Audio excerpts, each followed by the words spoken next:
Welcome back to Pagitt Radio, broadcasting live out of the Twin Cities. We got a little theme music for Victoria's segment here of Where's poetry. this from? This music. It's ethereal. It's not very good. It's the theme song to Dead Poets Society. It is. Yeah, which is a horribly depressing song, I thought. Don't you Thanks think? a lot. I mean, when I tried to find like poetry theme music, it's all like that. It's all like, who would ever listen to this kind stuff? of It's unbelievable. ethereal. But it doesn't matter. sad Victoria is our music. poet laureate around here, and it is Easter week. It is the Thursday before Easter. It is. In many traditions referred to as Maundy Thursday. Yes. Yes. What does that mean, Monday, Thursday? Pastor. It's the day in which you're told the story of Jesus with the disciples at the meal Oh. in the Garden What of does Gethsemane. Monday mean? What language is that? Is it Latin? Yeah, I think it's grief. Grief I think Thursday? I think it's a difficult Thursday. I think it's the truffle Thursday. No. Truffles have no grief in them. All right, so Victoria has put together a piece of poetry. Victoria, tell us a little bit about how you do poetry when you put it together. How does a poet depends. laureate write a poem like this one? Well, I can tell you about this one.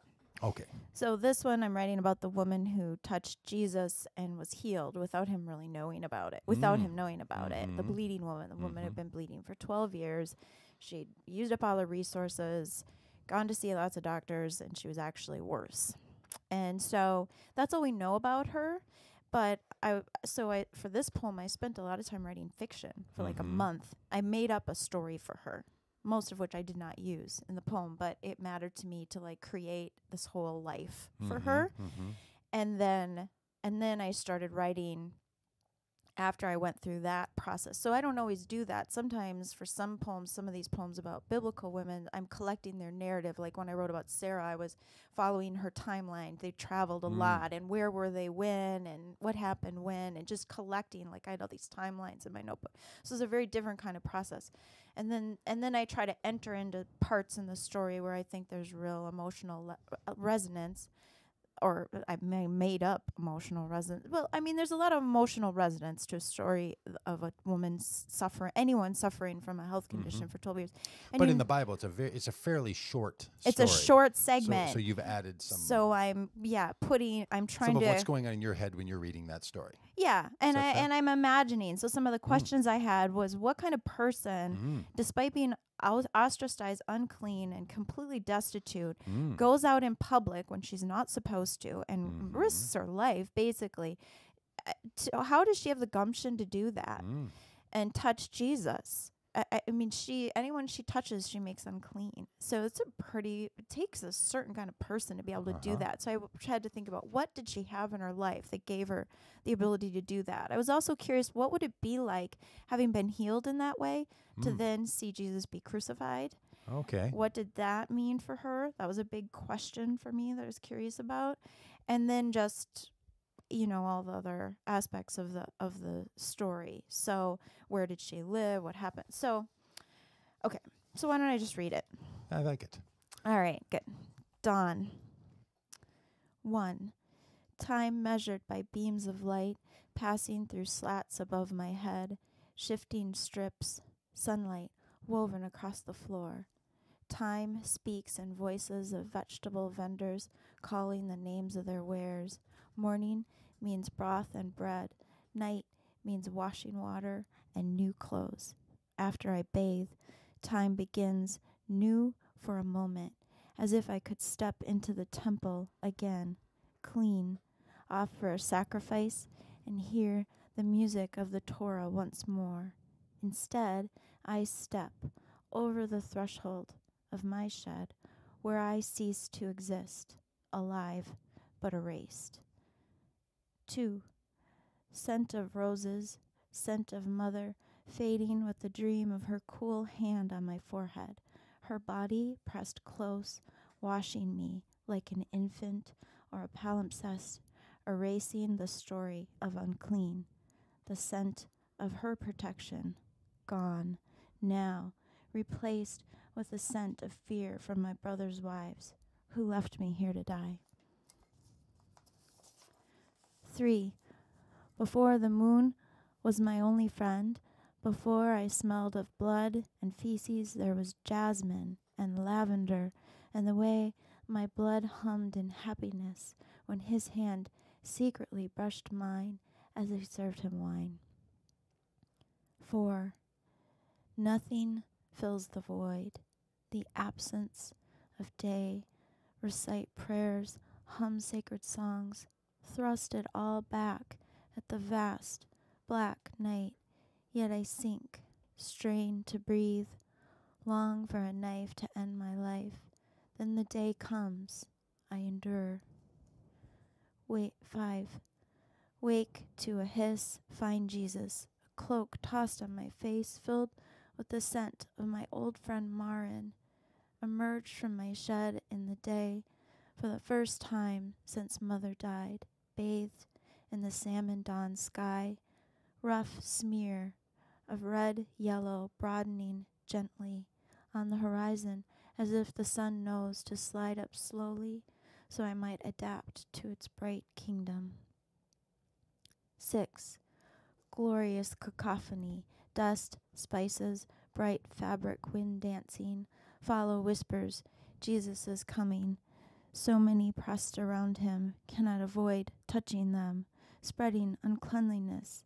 That word, unclean, I bite down on it, chew it slowly, spit it on the ground, press through the crowd, grasp his cloak with hope. My past and future mingle with his, spiral around me, pass through my skin, through the secret in my blood, seal the rip in my womanhood. I collapse before him, whole. 7. Past flickering fires, air punctuated by laughter and the scent of wine, climb the wretched hill where the outcasts are hung to die. Once it was me, hungry, bleeding, wishing for the end. Once it was me, choking on cruel dirt.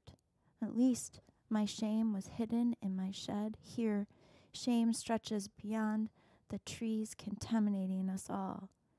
I hear his cry as if whispered in my ear. Father, forgive them, for they know not what they do. Fall to my knees, retching, as he grabs death by kissing the sky. 8. Rose familiar scent signals a stranger in the garden. He silently places his hands on my womb, suasive energy felt once before. Jesus, nourishing blood spirals between us. Only this time, I think I restore something in him, as if he saved a miracle for himself, secretly in my body, bound by the healing of before.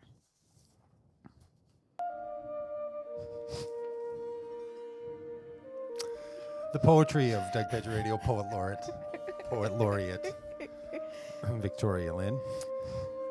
The end kind of came out of some of the ideas we've been exploring on this show about God and how does God work in the world and how much does God need us, if at all, and the idea that Jesus could get a kind of sense of healing through a connection was a really surprising idea that only came out of writing it. And so I was thankful to explore that in the poem, and I'm not sure what to make of it, but why not? I mean, if Jesus said we could do even more than him, why not? Well, and that's one of the things that I think is interesting about people who write poetry using religious sources.